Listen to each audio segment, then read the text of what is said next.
Hey everyone, welcome to my waiting room. Right now, I'm standing in my kitchen, pacing in slow circles, holding a spoon I forgot I was using. The soup is burning on the stove, and I haven't even noticed. My heart feels like it's tap dancing against my ribs. Everything in me wants to run to delay this conversation another day, another week, maybe forever. But I can't, because I'm tired of pretending everything is okay. Because I'm running out of ways to smile around the truth. Because tonight I have to tell them, all of them. If you want to keep living, you'd better listen to the whole story. Please like and subscribe to follow me every day. It helps more than you think. And hey, drop your city and time zone in the comments. I want to know where you're watching from and how late it is for you too. Now let me tell you my story. It just might be the motivation we both need to keep going. It started with a decision, not a dramatic one, like in the movies. There was no thunder rumble, no mirror pep talk, no music swelling in the background. Just me sitting on the toilet lid in the bathroom, clutching my phone like it could somehow deliver the news for me. I've been holding it in for months, pretending I just had the flu, that the tiredness was work related, that my weight loss was from a new diet. Lies, gentle, necessary lies to keep the people I love from collapsing before I was ready. But now the guilt was heavier than the diagnosis. Every text message asking, "How are you?" really hit harder. Every shared family laugh felt like cheating. And every time I looked at my mother, I remembered she once told me she knew the moment her own mother was hiding something. Apparently, hiding runs in the family. Historians still argue whether the ancient Stoics believed in emotional suppression or radical honesty. I think they'd have a field day dissecting this exact moment. I decided to tell them tonight. Why tonight? I don't know. Maybe because it's a regular Wednesday and regular days are easiest to destroy. Or maybe because if I didn't pick now, I never would. I invited everyone over under the most harmless excuse. Let's have dinner. Just us.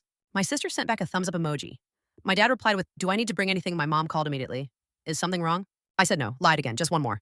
Now, as the clock creeps towards 6:30, I'm pulling dishes from the cabinet and feeling like each one weighs 100 pounds. My hands shake when I set the table. I knock over a glass of water and watch it spread across the surface like a secret finally spilling. The dog senses something. He keeps following me from room to room, tail low, eyes wide. Animals always know. I think about not doing it. Just acting normal, serving dinner, watching Netflix, laughing. But no, I can't keep living two lives. I lean against the wall, stare at the ceiling, and whisper to myself, "You're not breaking them, you're inviting them in." And even though my stomach is twisted and my voice feels like it's stuck in a blender, I know this is the most important conversation I'll ever have. The front door opens. And just like that, and it begins. The sound of their voices floats in before I even see them. My mom's heels click against the floor like a metronome. My sister is laughing at something my dad said, something dumb, I'm sure. There's the rustle of a grocery bag, probably full of something we don't need. I feel like I'm underwater, watching them through glass, hearing everything slightly warped. I wipe my hands on my jeans. They're clammy. Of course they are. "Hey," I say way too brightly. My voice cracks on the second syllable. They look up at me smiling, completely normal, innocent, as if the next hour of their lives isn't about to become a before and after moment. I want to cry just from the way they look at me, like they still see the me from a year ago. The me who didn't carry this shadow. My mom hugs me tight, too tight. My ribs sting, but I don't pull away. "I brought those little bread rolls you like," she says. "The ones with the garlic butter." "Perfect," I say. "It's a miracle I can speak at all." We settle in. The dinner is already half-prepared soup salad, something roasted in the oven that smells better than I can taste these days. I pour wine, even though I won't drink mine. The glass in front of me is for camouflage. We sit, eat, make small talk. My dad complains about traffic. My sister tells a story about a coworker who microwaved fish in the office. I laugh because that's what I'm supposed to do. Laugh, nod, be normal. Be before. But my fork barely moves. My pulse is drumming under my skin. I try to memorize this moment, the normalcy of it. The table, the plates, the dumb joke my dad just made. I want to bottle it. Because in 5 minutes, everything will be different. This room, these faces, the way they look at me. And then my sister says it. "You're awfully quiet tonight. You okay?" There it is, the opening, the universe handing me the mic. I look down at my soup, then up at her. My throat tightens. I almost lie again. I almost smile and say, "Just tired." But that would be the easy thing. And I didn't invite them here for easy. So I put my spoon down, hands in my lap, spine straight. "I need to tell you all something." Three faces turn to me in unison. And now we're here, in it. The hardest part. "I've been going through some medical stuff," I say. And I didn't want to say anything until I knew exactly what it was. They're still listening. No one speaks. My sister's eyes narrow in concern. My mom has frozen with a fork halfway to her mouth. I keep going. "I've been diagnosed with cancer." Just like that. I say it. 2 words. It doesn't matter how softly you say them, they still crash like thunder. Everything stops. The silence that follows is the loudest sound I've ever heard. Historians still argue whether ancient messengers feared bringing bad news because of the message itself or the way it would land in someone's heart. Tonight, I understand both. My mom drops her fork. My dad is completely still. I've never seen him this quiet. My sister's lips part. She starts to say something, but nothing comes out. And I can't take it back. I wanted to wait until I had more information, I say quickly. "It's early. We caught it early. I have doctors, a plan. I'm okay." I say the words like a bomb, like they'll cushion the blow, but I can see it the shift. The faces of the three people who've known me my whole life are rearranging themselves in real time. My mom puts a hand over her mouth. Her eyes fill instantly. My dad leans back in his chair like he's been physically punched. My sister looks at me like she's seeing me for the first time in months. I reach out my hands not knowing what to offer, comfort proof. I'm still me, I say. That's the part that hurts the most. I'm still me. Just a version with a clock ticking somewhere I can't see. And now they know too. No one speaks for a full minute. I can hear the kitchen clock ticking, the dog's nails clicking faintly against the tile floor, the hum of the fridge. But my family's silent. Still, I don't blame them. I remember my own silence when I heard the diagnosis for the first time. It's not that you don't have words, it's that the words you do have seem suddenly useless, like trying to catch an avalanche with a paper napkin. Then mom finally breathes out. A shaky inhale first, then cancer. Her voice breaks halfway through. It's not a question, it's a plea. I nod. What kind, my sister asks. Her voice is all business sharp, quick, terrified in disguise. I tell them. The specifics. The name of the type. The stage. I say the word treatment twice just to make it sound like I'm already in control. Dad still hasn't spoken. I look at him. His eyes are locked on mine, and there's something there I've never seen before. Not anger, not disappointment. It's like watching a glacier collapse, slow, massive grief cracking beneath a surface that's always seemed unshakable. Why didn't you tell us earlier, he asks. That one hurts more than I expect. It's not accusation, it's heartbreak. It's the pain of being shut out of someone else's fear. I didn't want to scare you, I whisper. Too late, he says quietly. Historians still argue whether vulnerability was seen as strength or weakness in ancient families. I wonder what they'd think of this moment, a table full of people trembling, and not one of us hiding it. The flood comes next. Mom's tears. My sister moving to my side of the table and grabbing my hand with both of hers. My dad silently getting up, walking to the kitchen sink, and just standing there with his back to us. It's messy, it's not poetic, but it's real. I tell them everything. The symptoms I ignored, the day I went to the doctor, the wait for results, the moment the word malignant entered my vocabulary. I wasn't ready to make it real, I admit, but I also couldn't carry it alone anymore. My sister wipes her face and laughs a short, bitter laugh. You idiot, she says. You think we wouldn't want to carry it with you? I smile. It's the first time I've smiled tonight and meant it. We talk more. For hours. They ask questions. I answer the ones I can and admit when I don't know. We go over what the next few months might look like. I use the word chemo for the first time in their presence. I see my mom flinch when I do. At some point, Dad sits back down. He pours himself a drink, then pours me one too. I don't stop him. To us, he says, lifting the glass. No matter what. We all drink. The soup is cold, the salad is limp, but none of us cares. We've crossed the line from before to after, and now there's no pretending this isn't our new reality. But you know what? There's something freeing about it. I don't have to lie anymore. I don't have to hide, and neither do they. They love me. That's clearer now than it's ever been. Not because they said it, they haven't, not yet, but because they're still sitting at this table. They didn't run. They didn't turn away. They stayed. And that's all I needed. That night, after everyone left, I stood at the kitchen sink staring at my own reflection in the dark window. The house was quiet again, almost too quiet. The kind of silence that settles after a storm when everything's still standing, but the air feels changed, like something's been broken and rebuilt in a way that no one can quite describe. The plates were still on the table. I didn't clear them. I couldn't. I just stood there, letting the leftover voices and echoes swirl around me. There was no yelling, no blaming, just sadness, confusion, and something deeper I couldn't name. Maybe it was love, or maybe it was grief already beginning to bloom in the background. I rinsed out a wine glass and thought, well, I did it. I told them, and it didn't kill me. They didn't shatter like I feared. They cracked, sure we all did, but we bent toward each other instead of away, like trees in the wind, like survivors. Historians still argue whether the earliest families were bonded by blood survival or belief. Tonight, mine felt held together by a single shared breath. The next morning, my mom texted, can we go with you to your next appointment? And then, I love you, more than soup, and I really love soup. I laughed. My sister sent me a voice memo. It was mostly her crying and trying not to cry, and then telling me I was an idiot for hiding it, followed by, but you're my idiot. And my dad? He sent a photo of me as a kid, dressed as a pirate swinging a wooden sword at a tree in the backyard. No caption, just the photo. It said everything. I spent the day in a fog of emotional hangover, like my body had run a marathon and forgotten to bring water. I didn't do much. Just sat on the couch, let the sunlight hit my face, watched the dog sleep with his nose tucked under his paw. I felt lighter, not happy, not healed, but less alone. There's a difference, between solitude and loneliness. Solitude can be beautiful, peaceful. Loneliness is when you're in a room full of people and still feel like no one sees you. Last night changed that. They saw me, and they didn't look away. I pulled out my journal and wrote, this is the real beginning, not the diagnosis. This, the telling. Because the truth is, cancer isn't just a physical battle, it's a relational one. It wedges itself into every interaction, every look, every moment that used to be normal. I realized I hadn't truly taken a breath in months. Not a deep one. Not the kind that fills your ribs and stretches your back and makes you feel like maybe you're going to be okay. So I tried, right there on my couch with the dog snoring beside me. I closed my eyes, and I inhaled. And for the first time since this whole mess began, I exhaled without fear. It didn't fix anything, but it was something. A start. The next few days felt strange, not in a bad way, just different. Like walking through your house after it's been rearranged.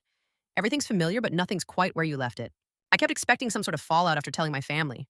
Maybe awkward silences or people avoiding the subject, but no, they didn't tiptoe. They didn't pretend. They showed up.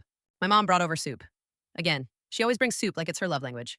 My sister sent me funny memes every morning. Some were terrible dad joke level terrible, but they made me laugh anyway, even when I didn't want to. My dad called more than usual. He never had much to say, but he asked things like, "Did you eat today?" Or "Need me to come by and fix that leaky sink yet?" It was his version of, "I'm scared, but trying not to smother you." And honestly, I loved them all for it. They weren't trying to save me, just sit with me in the mess, and that was enough. Historians still argue whether early rituals were more about protection or connection. Maybe it was both. Maybe people gathered around fires not just to stay warm, but to feel seen. Telling them opened a door I didn't realize had been closed. Even my friends started acting differently, not worse, just more present. It was like the truth made them braver. We had deeper conversations, laughed louder, hugged longer. And me, I started sleeping better. Not every night, but more than before. The kind of sleep that feels like rest, not escape. One morning, I woke up before my alarm. Just naturally. The room was quiet, soft light spilling in. And for a second, I forgot. Forgot I had cancer. Forgot the fear. Forgot everything. It only lasted a second, but it was beautiful. I decided to write about that in my journal. Healing doesn't always look like medicine. Sometimes it looks like breathing without a knot in your chest. That week, I also made a playlist, a weird one. A mix of sad songs that somehow made me feel happy, and happy songs that made me cry. Music has always been a weird mirror for me, showing me how I actually feel, not just how I think I should feel. And then came the day of my next treatment. This time, my family came with me. Mom packed snacks like we were going on a road trip.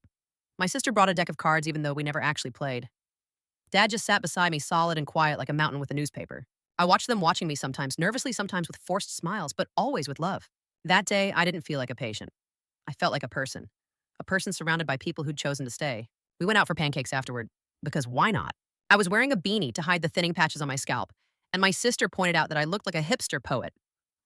I called her a fashion-blind troll. The waitress overheard us and gave us extra syrup just for being fun. That moment golden. It wasn't dramatic, it wasn't a miracle, but it was mine. It was ours. Somewhere around week 3 of treatment, I started noticing a strange new sensation, not in my body, but in my mind. It was like my fear had texture. Hard to explain. But it felt less like a shapeless cloud hanging over me and more like a piece of sandpaper I carried around in my pocket. Always there, always scratchy, but no longer smothering me. It had shape, I could name it, sit with it, even talk to it sometimes. And that's when I realized fear doesn't always have to be the villain. Sometimes fear just wants to ride in the passenger seat, not take the wheel. I kept showing up for treatment, of course.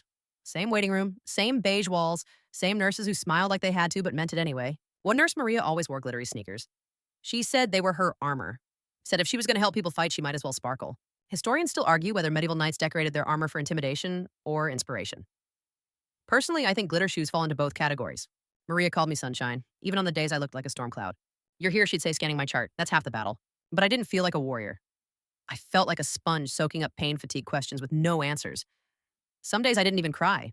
Not because I was brave, just empty. Until one day, while sitting in the treatment chair, my mom pulled something out of her tote bag. A coloring book. Not for me, for her. "It helps," she said, flipping it open. "Keeps my hands busy. You want one?" I didn't answer, but the next session she brought me one too. I chose the page with the sunflower. It took me 3 sessions to finish. But when I did, it looked happy. Not perfect, not within the lines, but happy. Something about filling in color where there once was blank space, it made me feel like I had control again. Like even if I couldn't fix my body, I could still create something. So I kept coloring. I colored while the IV dripped, while the chemo whispered through my veins, while the fear sat beside me like a quiet, tired friend. And somewhere in that weird little ritual, I found peace. I found that fear can sit quietly if you give it something gentle to watch. I also started bringing extras, crayons, markers, books, and leaving them on the sharing table at the center of the waiting room. Soon, other patients joined in. It became our secret little rebellion against the sterile, silent space. One woman, bald like me, colored every page in neon. Another guy, big beard, tough boots, carefully shaded in kittens. We laughed, not loudly, but enough. We weren't healed. We were healing. And that made all the difference. The first time I saw clumps of my hair on the pillow, I didn't cry. I just stared at it. Strands of myself, the same ones I used to curl dye, pull into messy buns, now lying there like confetti from a party I never agreed to attend. I picked up a chunk, held it between my fingers, and whispered, "Well, I guess we're doing this." It didn't feel dramatic. It felt inevitable. Losing your hair is one of those milestones people talk about with cancer, like some twisted rite of passage. They tell you it's just hair, that it'll grow back, that you're still beautiful. And sure, all of that might be true. But in that moment, it felt like grief. Historians still argue whether ancient warriors shaved their heads for hygiene or psychological dominance. I wasn't trying to dominate anyone, just trying not to fall apart. So I called my sister and said, "Bring the clippers." She didn't ask why. She just showed up with snacks music and a cheap pair of buzzers we bought at a pharmacy 10 years ago and never used. We set up shop in the bathroom, covered the sink with towels, lit a candle like it was some kind of spiritual ceremony, and I sat on the toilet lid while she stood behind me with trembling hands. "You sure?" she asked. "No," I said, "but let's do it anyway." The first pass was the hardest, the buzzing, the hum, the sound of myself changing. Then it got easier, funnier. Hair drifted down my shoulders, into the sink, onto the floor. We started laughing halfway through, mostly out of shock. I look like a baby bird, I said. Correction, she replied. A very angry baby bird. By the end, I was bald. And somehow, still me. Actually, more me. It's weird. Without the hair, I could see my face again. The shape of my skull. The way my eyes had grown sharper, wiser. The curve of my jaw no longer softened by strands. I looked like someone who had been through fire and was still standing. We took selfies, of course, silly ones, serious ones. One where I posed like an action movie star. And then we went out for ice cream. Because if you're gonna cry, laugh, and transform in one evening, you might as well end it with sprinkles. Later that night, I looked at myself in the mirror and said, "You are not your hair. You are not your diagnosis. You are still you. And you're still here." And that was enough. A few days after shaving my head, I walked into the grocery store without a hat for the first time. It was a bright afternoon, too bright, honestly, and the sun bounced off my scalp like it was trying to start a solar flare. I could have worn something, a scarf, a beanie, a hoodie, but I didn't. I wanted to see what it felt like to be seen. And let me tell you, it was awkward.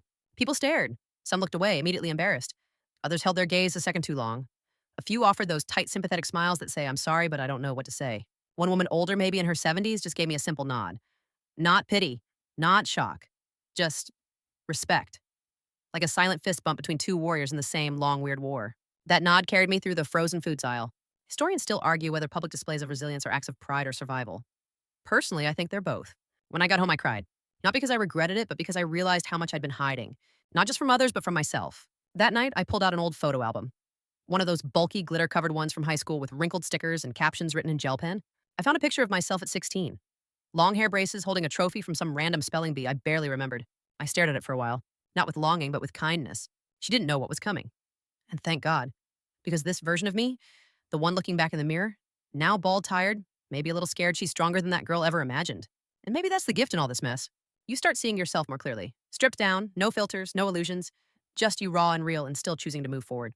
I started calling this version of me Battle Me, not because I was angry, but because I felt forged, like steel, like someone who might bend but won't break. One afternoon while journaling, I wrote, "Strength doesn't always roar. Sometimes it just gets up and walks into the world anyway."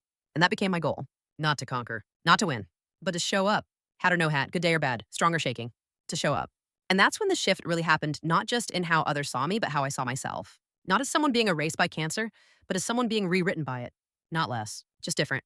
Just me. About halfway through the year, I started collecting bracelets. Not the fancy kind, just those cheap cloth ones you get at events or hospital bands they forget to cut off, or the beaded ones kids make at school fundraisers. I wore them all, stacked up my wrist like armor made of tiny, colorful memories. Each one had a story, the blue one from my niece's school play. She gave it to me backstage while still wearing her elephant costume, the green one. From the day I rang the bell after finishing one round of chemo, the nurse tied it on my wrist and whispered, "You're still here. That's everything." The purple one with a crooked heart. A patient next to me in the waiting room made that one. Her name was Carla. She passed 3 weeks later. I never took it off. It might sound silly, but those bracelets gave me something to hold on to. Not just physically, but emotionally. Because cancer has a way of stealing things hair energy plans, but what it can't steal? Meaning, memory, connection. Historians still argue whether ancient charms were worn to ward off spirits or remember the living. I think the answer is yes. By this time, I had a small routine again. Not normal, nothing about life with cancer is truly normal, but familiar. Wake up, tea, breathe, medication, walk if I can, rest if I can't, repeat. I learned to listen to my body, something I never really did before all this. I used to push through everything, deadlines, headaches, grief. Now I pause. I ask. I wait. It's funny how slowing down actually made me feel more alive. I also started writing letters. Not for anyone else, just for me. Letters to my younger self, to my future self, to my cancer, to the people I missed, to the people I forgave without ever telling them. One of those letters I ended like this. "Thank you for the pain, it made room for gratitude." That month, I also had one of the weirdest dreams of my life. In it, I was sitting at a bus stop with Cleopatra. Yes, that Cleopatra. She was wearing sunglasses and eating a popsicle. She turned to me and said, "Strength isn't about control, it's about grace." Then she offered me a mango popsicle. I woke up laughing, like really laughing. And for the first time in months, it didn't feel forced. Maybe that's what healing actually looks like, not dramatic moments of triumph, but weird little dreams and the ability to laugh without guilt. Later that week, I took a photo of my wrist covered in bracelets, posted it with the caption, "Every scar deserves a story." The response was overwhelming. People shared their own photos, their own scars, their own stories. And I realized vulnerability doesn't make us weak. It connects us, threads us together like beads on a string, each one shining a little light into the dark. I never thought a hospital hallway could feel like home. But by month 10, I could walk it blindfolded. Left past the gift shop, right at the vending machine that never works straight until you hit the plant nobody waters, but somehow won't die. Then up the elevator to the 5th floor oncology. Every beep, every antiseptic whiff, every shuffle of nurse shoes on linoleum became strangely comforting. It's wild what you get used to. One Thursday, I arrived early and wandered into the small meditation garden tucked behind the main building, a space I'd somehow ignored for months. It was quiet, blooming. A wooden bench curved beneath a flowering dogwood tree, and I sat there, breathing in something that wasn't disinfectant for once. In that silence, I remembered something my grandmother used to say. When you can sit still with yourself, that's when you're winning. Historians still argue whether Zen gardens were designed to aid enlightenment or just give samurai something to rake. I think it's both. I started coming there before every treatment. 5 minutes, 10 if I could. Sometimes I journaled. Sometimes I just listened to the breeze. Other times I imagined telling the version of me from a year ago, you're going to get through this, not untouched, but unbroken. I needed somewhere in late autumn, I realized I was afraid to feel better. Sounds strange, right? But healing? It's not just physical, it's a psychological minefield. Every time I had a day without nausea, without pain, part of me flinched waiting for the punishment. Like joy was a trap, like laughter would jinx the whole thing. I started calling it the guilt of getting better. Because no one tells you how to carry hope without also carrying fear.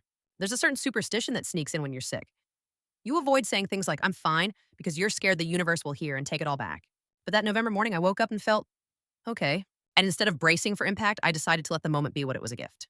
Historians still argue whether Roman gladiators truly saluted we who are about to die salute you, or whether that's Hollywood. Either way, I started each morning by saluting the mirror with my toothbrush. On that okay feeling day, I dressed up nothing fancy, just jeans and hoodie boots. I even put on mascara, though my lashes were basically imaginary at that point. Then I went to the bookstore. I hadn't been in months. The fluorescent lights, the smells, the effort, it had all been too much. But that day, I wanted books. I wanted to smell ink on paper and flip pages with fingers that still trembled. I walked into that store and something shifted. No one looked at me like I was sick. No sideways pity glances. No, you're so brave nods. I was just a woman buying a novel about time travel and a secondhand poetry collection with someone else's highlights. I even got asked if I wanted a membership card. It made me laugh because being treated like a customer instead of a patient felt revolutionary. I sat at the cafe inside with my tea and new books and texted my sisters. Today I remembered who I was before all this. Because that's another weird part of healing, it brings old versions of you back slowly. The you that sang in the car. The you that got lost in books. The you that believed good things were possible even for you. On the way home, I passed a mural on the side of a building. A woman with a shaved head, eyes closed, standing in a storm. Beneath her feet, the words, "The storm passed because she walked through it." I pulled over and cried, not out of sadness, but because I'd forgotten that strength isn't about never being scared, it's about walking into the fear with your eyes open. And for the first time in forever, I didn't look away. By December, the cold didn't bother me anymore, which is ironic considering I used to hate winter, the gray skies, the cracked lips, the frozen fingertips. But this year, the chill felt different, like it had something to teach me, like it was saying, you're still here. Feel that, that's proof. There's something about cancer that makes you hyper aware of sensations, the texture of a blanket, the bite of cold air, the warmth of tea against your throat. Everything becomes more vivid, like someone turned the saturation up on life. One morning, I watched frost crystals form on the window pane, tiny fractals blooming like snowflowers slowly creeping across the glass. And I whispered to myself, even ice can bloom. Historians still argue whether the Norse believed frost giants were literal or symbolic. I say they're both, and some days I felt like I was fighting them with every breath. That week, I hosted my first dinner in months. Nothing elaborate, just soup bread and 4 of my closest friends. I was nervous. Would they treat me differently? Would they know what to say? Turns out we didn't need to say much at all. We lit candles, we shared stories.